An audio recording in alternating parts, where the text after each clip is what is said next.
네, 오늘은 누가복음 19장 11절로 21절의 본문으로 열 머나의 비유에 관하여 말씀을 전하겠습니다. 예수님의 모든 비유는 그 비유를 하시게 된 어떤 동기가 있죠. 오늘 본문도 마찬가지입니다. 오늘 이 비유를 시작하면서 예수님께서 11절에 보면 그렇게 말씀을 합니다. 그들이 이 말씀을 듣고 있을 때에 비유를 더하여 말씀하시더라. 그들이 이 말씀을 듣고 있을 때에 그렇습니다. 오늘 이 비유는 누가복음 19장 1절부터 시작되는 여리고 성에서 삭개오의 집에 유하시는 예수님의 이야기가 연결이 됩니다. 예수님이 이제 여리고 성으로 지금 가시는 길이죠. 가시다가 참 예루살렘으로 가시는 길입니다. 예루살렘으로 가시다가 여리고 성에 머물 때에 삭개오가 주님을 만나러 나왔고 예수님이 내가 너의 집에 유하겠다고 합니다. 그러자 그곳에 모인 사람이 다 수군거렸더라 그랬어요. 그죠? 수군거렸더라. 왜 예수님이 죄인의 집에 유하시는가라는 것이죠. 그러자 예수님이 아니다. 이도 구원을 받았느니라. 이도 구원을 받았느니라. 그러면서 내가 온 것은 바로 이와 같이 잃어버린 한 영혼을 구원하기 위함이다. 내가 하려는 것은 바로 이와 같은 일이다. 라고 하시면서 그곳에 모인 사람들에게 이 비유를 말씀하십니다. 주인이 종들에게 맡긴 그 사명, 그 사명에 관하여 주인은 반드시 셈을 할 것이다. 반드시 셈을 할 것이다. 오늘 우리들에게도 저는 이 열 머나의 비유를 통하여 하나님이 저와 여러분에 맡기신 사명에 관하여 다시 깨닫게 되기를 바랍니다.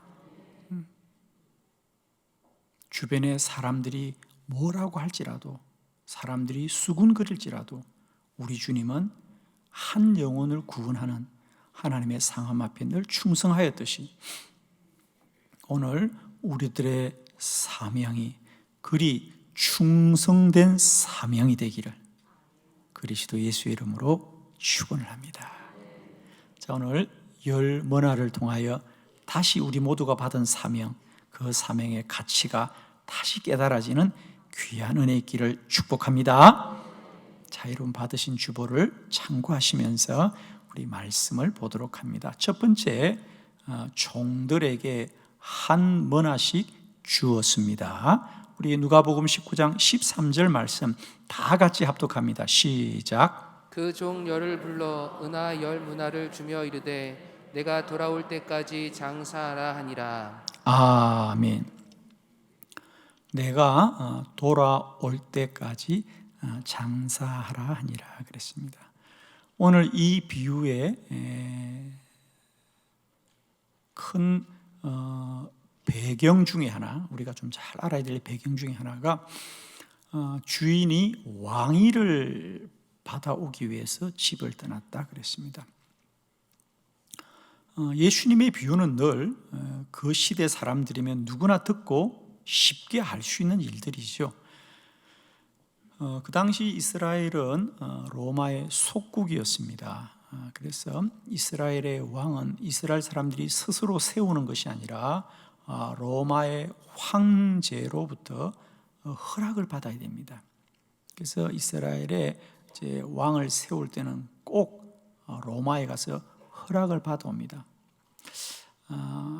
아마 예수님 당시는 헤롯이 왕이었다가 죽게 됩니다. 그리고 그의 아들 아켈라오가 왕이 되려고 로마에 가서 허락을 받았던 그런 사실이 있었지요. 그래서 아마 누구나 예수님이 이 말씀을 할 때 주인이 왕위를 받아오기 위해서 길을 떠났다라고 하는 것은 그 이야기구나라는 걸 익숙하게 아는 거지요.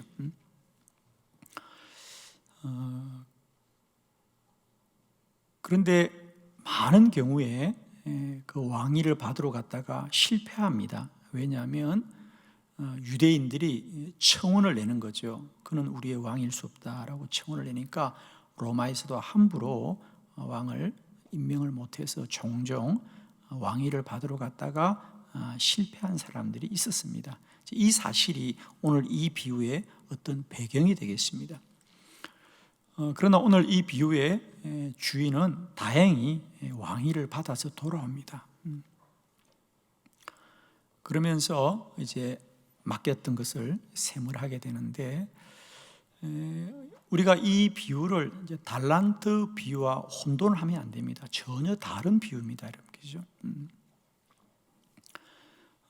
오늘 본문에 보면 그 종 열을 불러 은하 10머나를 주었다는 얘기는 뭐죠? 한 사람 앞에 한 머나씩 10명에게 주었다는 거죠. 달란트 비유는 보면 어떤 사람은 5달란트를 주고 어떤 사람은 2달란트를 주면서 왜 주었다고요? 각각의 재능에 따라 주었다 그랬어요. 그죠?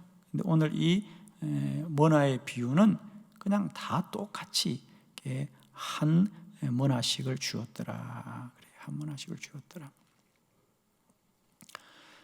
저는 첫 번째, 왜 예수님은 오늘 이 비유를 말씀하시면서, 그 당시 돈의 화폐가 여러 종류가 있거든요.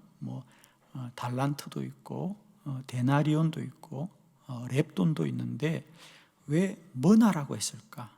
왜 한 머나로 주인이 종들에게 주었다고 말씀을 한 주님의 뜻은 무엇일까? 그죠? 뜻은 무엇일까?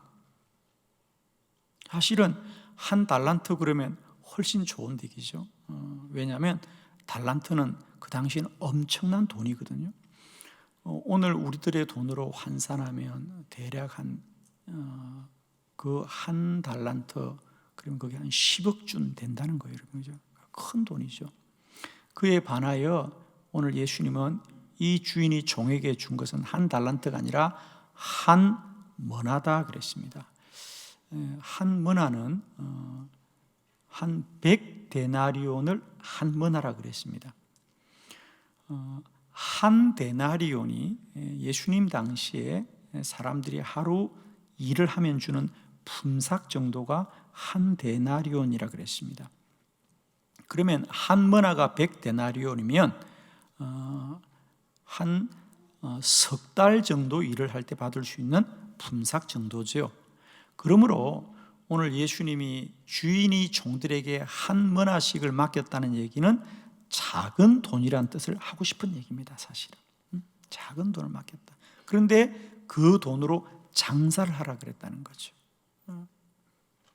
그래서 오늘 예수님께서 주인이 10사람의 종들에게 한 머나씩 주어서 장사를 하라고 하였습니다 라는 얘기는 그게 쉽지 않은 이야기, 어쩌면 불가능할 수도 있는 일이다, 이런 뜻으로 말씀한 거예요. 작은 돈을 주고도 장사하라. 사실 장사를 하려면 그래도 어느 정도의 좀 이렇게 기반이 되는 돈이어야 되거든요.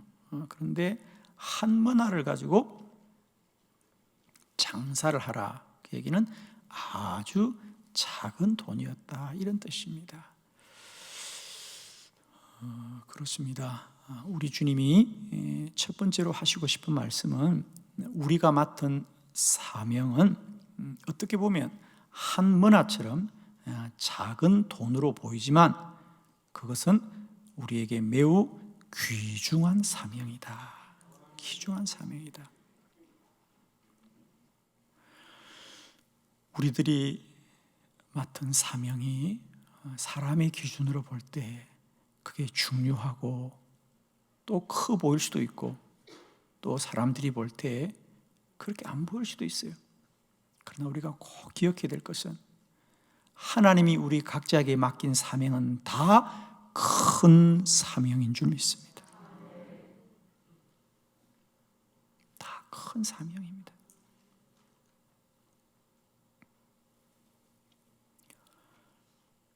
한 머나를 주면서 장사해라, 그 얘기는 주인도 아는 겁니다. 이게 작은 돈이란 걸 아는 겁니다. 그러나 하나님이 맡기신 사명은 작은 사명이 없는 거예요. 다 큰 사명이고 다 귀한 사명이라는 거예요. 우리가 하나님 일을 할 때 늘 빠지기 쉬운 큰 시험은 사람들이 인정해주는 높은 자리만이 마치 그것이 귀한 사명인 것 같고, 아무도 알아주지 않으면 그건 가치가 없다고 생각하는데 그렇지가 않습니다. 하나님이 맡긴 사명은 다 큰 사명이라는 거예요.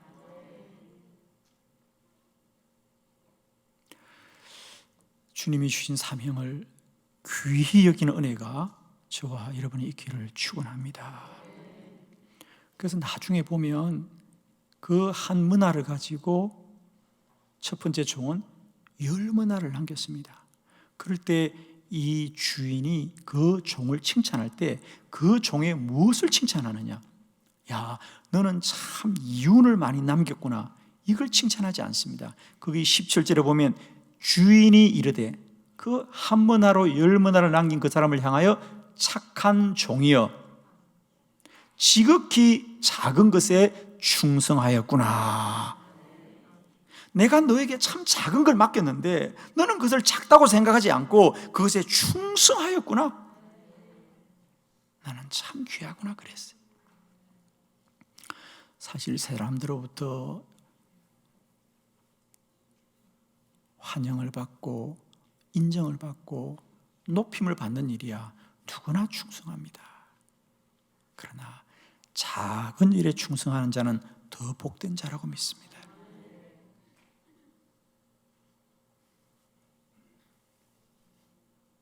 우리는 때때로 주님의 일조차도 눈에 드러나고 보이는 사람들만이 마치 귀한 사람이라고 생각하지만 하나님 나라에서는 그렇지 않습니다. 사람의 주목을 받지 못할지라도 여전히 주님이 맡긴 일을 위하여 헌신하고 수고하는 자들, 그들이 진정 하나님의 나라에서는 큰 자이다는 거죠. 두 번째로는 주인이 그들에게 장사를 하라 그럽니다. 장사를 하라. 그 달란트 비유에서는 그냥 맡기고 알아서 하게 하는 건데요, 여기서는 주인이 할 일도 정해주었다는 거죠. 다 같이 장사해라. 다 같이 장사해라. 우리가 하나님의 사명을 감당할 때 늘 우리는 이렇게 말합니다. 그건 제가 잘 못하는 일인데요. 그건 제가 잘 못하는 일인데요. 그건 저에게 재능이 아닌데요. 이런 얘기를 합니다. 하나님의 사명은 재능 기부가 아닙니다, 여러분. 내가 잘하는 거 하는 게 아니고요, 하나님이 맡긴 것을 하는 게 사명입니다, 여러분.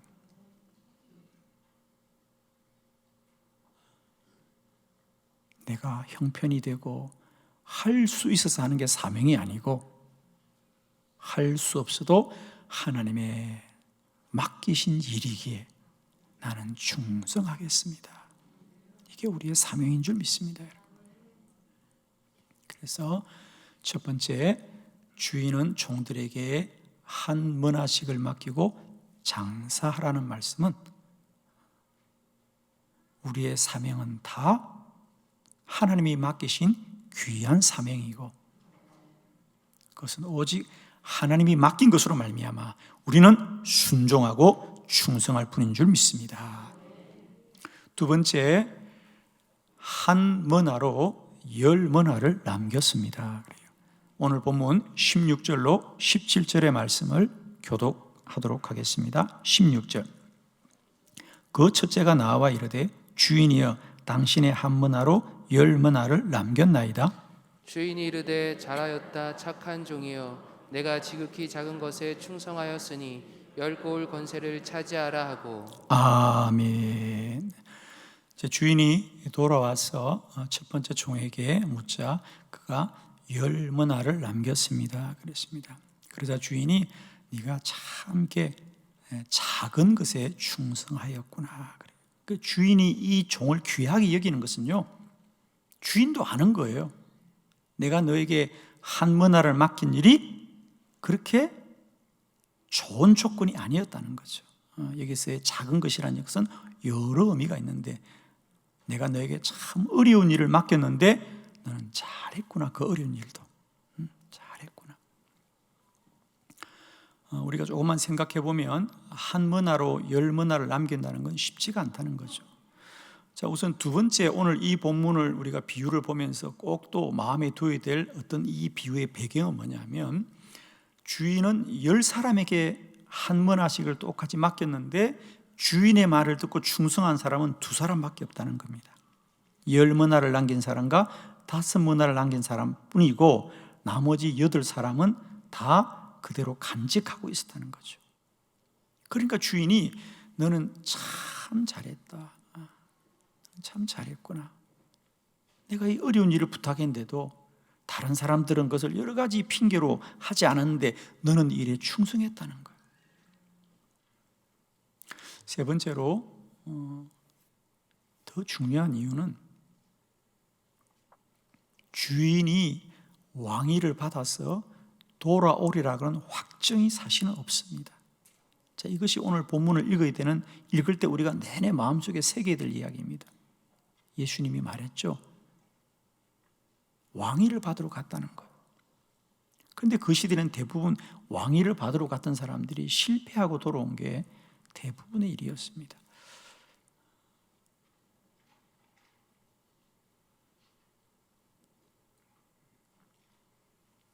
그렇습니다. 이 사람은 한문화이고 장사를 해본 적도 없고 여러 가지 어렵고 힘든 조건 속에서도 오늘 본문에 말한 대로 충성하여서 10문화를 남길 수 있는 건 오직 하나, 주인이 돌아올 거다고 믿었기 때문이죠. 주인은 반드시 왕이 되어 돌아오실 것이다. 그러니 그는 오늘 본문 그대로 정말 충성하여서 최선을 다하여서 힘써서 한문화로 10문화를 남겼다는 거죠.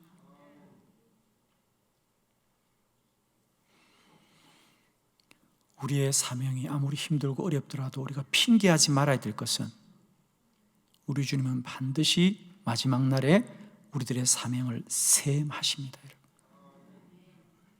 우리의 사명은 그저 우리가 하고 없어지는 게 아니고요, 반드시 주인이 돌아와서 셈을 한다는 겁니다.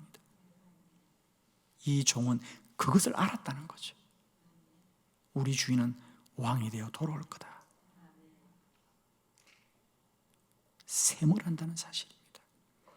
오늘도 우리가 그저 시간이 되는 대로 내 형편껏 하는 것이 아니라 주의 명령대로 순종하는 사명되기를 축원합니다.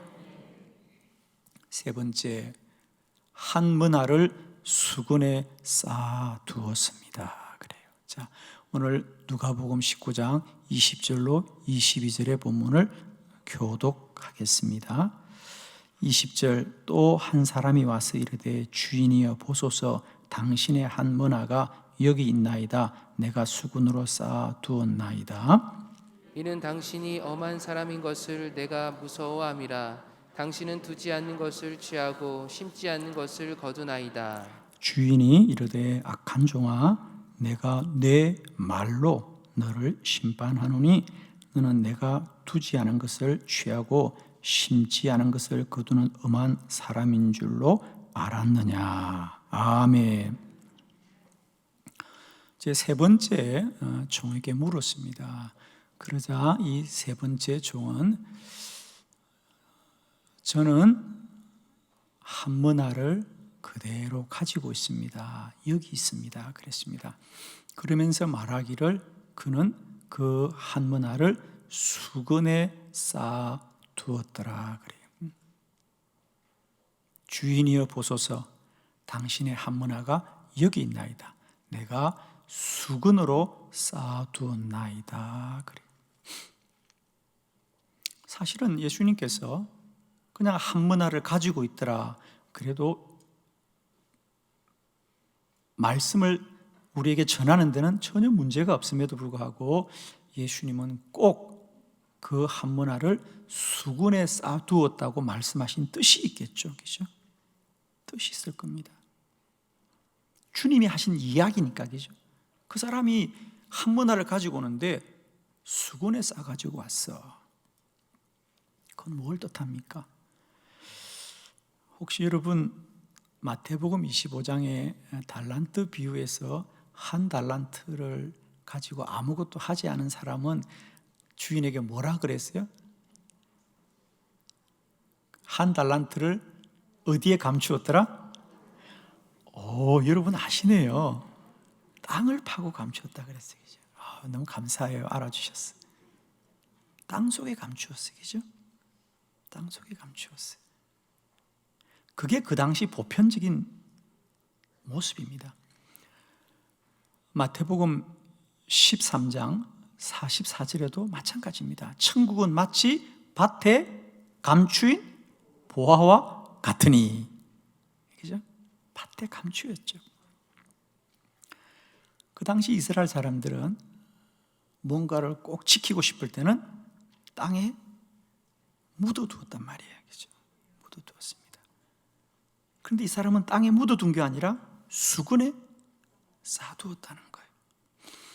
무슨 뜻일까요? 그렇습니다. 그 사람은 이 한 문화를 가지고 장사도 하지 아니하였거니와, 그죠? 장사도 하지 아니하였거니와 더 나아가서는 그 한 문화를 지키는 일에도 신실하지 않았다는 거예요. 정말 이 한 문화를 지키려고 했다면요, 수건에 쌓아두면 안 되죠. 그건 땅속에 묻어둬야 되는 거죠. 그러지 않았다는 것을 주님은 말씀하고 싶은 거예요. 그래서 주님이 말씀합니다. 나는 너의 말로 너를 심판한다는 거예요. 너의 말로 너를 심판하노니 네가 정말 내가 맡기는 한 문화를 남기지는 못하고 그걸 간직하려고 했다면 땅속에 묻어둬야 됐었지. 수건에 쌓아두었다는 얘기는 말로만 내가 주인을 두려워한다고 하지만 너는 나를 전혀 두려워하지 않았다.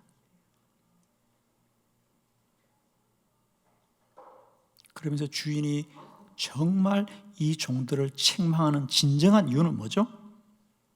그래요. 이 종들이 그렇게 충성하지 않은 이유는 그게 적은 돈이었어, 우리가 장사할 경험이 없어서 그래서 그런 것이 아니고, 실상은 그의 주인이 왕으로 돌아올 줄을 몰랐다는 거예요. 주인이 왕이 된다고 하지만 우리 주인은 돌아오지 못할 거다, 왕이 되지 못할 거다 라고 생각했던. 그래서 오늘 이 비유에서 예수님이 주인의 입을 빌어서 하는 이야기를 한번 들어보세요. 거기 우리 다 같이 27절 보시겠습니다. 이 비유의 마지막 결론과 같은 말씀인데요, 27절 말씀 다 같이 한번 크게 합독해 봅니다. 시작. 그리고 내가 왕됨을 원하지 아니하던 저 원수들은 이리로 끌어다가 내 앞에서 죽이라 하였느니라. 아멘. 내가 왕됨을 원하지 아니하는 저 원수들을 이리로 끌어내다가 내 앞에서 죽여라. 오늘 이 비유에서 주인이 정말로 심판하기를 원하는 사람은 누구냐? 장사를 못한 게 아니라 왕됨을 원하지 아니한 저 원수들을 죽여라.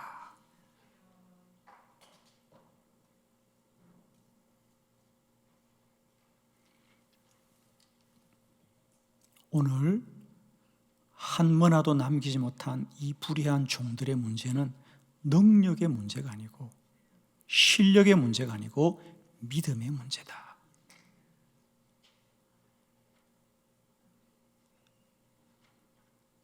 도무지 주인의 말을 믿지 못하고 신뢰하지 못하는, 내가 왕됨을 원하지 않은 저 원수들을 끌어다가 내 앞에서 죽여라고 합니다. 사랑하는 성도 여러분, 우리 주님 반드시 다시 오십니다. 우리의 시간은 그저 흘러가는 시간이 아닙니다. 반드시 주님 다시 오시고 우리의 삶을 셈하실 줄 믿습니다. 그날에 부끄러운 종이 아니라 충성된 종이 되기를 축원합니다. 문제는 뭘까요, 여러분?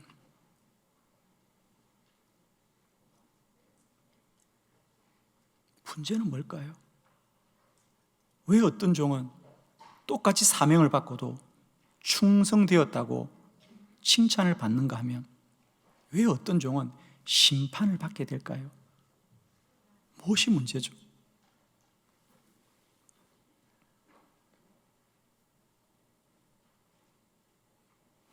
여러분 한번 이렇게 생각해 보세요. 10명의 종이었어요. 10명에게 똑같이 한 머나씩을 주었어요. 물론 부족한 머나였어요. 그리고 주인은 집을 떠났어요. 이제 남은 10명이 어떻게 해야 되지? 10머나를 남긴 종과 5머나를 남긴 종은 어쨌든 그 작은 한 머나를 가지고 최선을 다하여서 주인이 말한 대로 장사를 시작했어요. 나머지 8명은 그냥 두는 겁니다. 그냥 집안에 수건에 싸서 그냥 그대로 두는 거예요.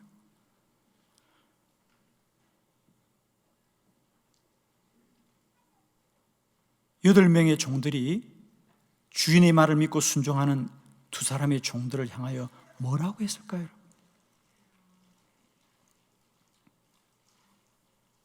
주인이 오지도 않을 텐데 주인의 말을 믿고 땀을 흘리며 충성하는 저들이 어리석어 보이진 않았을까요?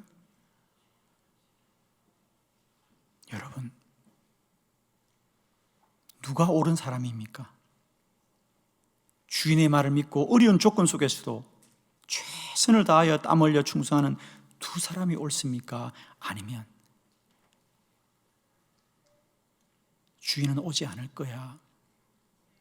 그리고 이 한문화로 뭘 하라 그래? 할 수 있는 게 뭐가 있어? 그리고 수건에 싸두는 8명의 종이 있습니다.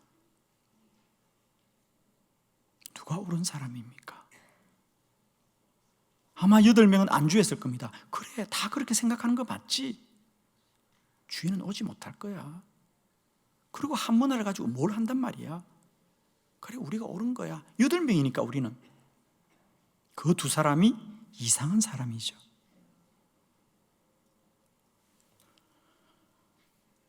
사랑하는 성도 여러분, 나의 사명의 기준은 무엇입니까? 나는 누구를 보고 내 사명을 감당합니까? 우리도 혹 8명의 종들처럼 사람이 기준은 아닙니까? 사람들은 다 그렇게 하는데 뭐? 다른 교회도 다 그렇게 하는데 뭘? 다 그렇게 하는 거 아니야? 다 그 정도 하는 거 아니야? 그리고 우리는 안주합니다. 다 그렇게 하잖아. 오히려 열심히 있고 충성된 종들을 우리는 비난합니다. 뭘 저렇게 열심히 해?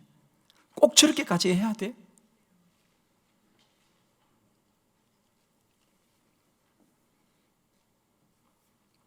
저는 오늘 이 설교를 준비하는 마지막 시간에 어젯밤에 마지막 원고를 정리하는데 불현듯 설교가 저에게 이런 물음을 던졌습니다.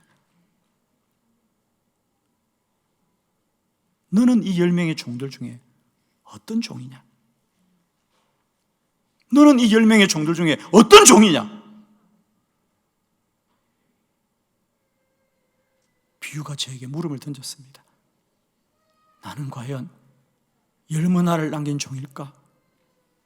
나는 과연 5머나를 남긴 종일까? 아니면 나는 수건을 싸고 있는 종일까?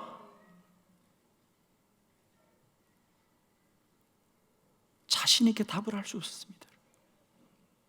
저는 오늘 이 설교를 여러분에게 이 질문을 던지면서 마치고자 합니다. 나는 어떤 종인가? 기도드리겠습니다.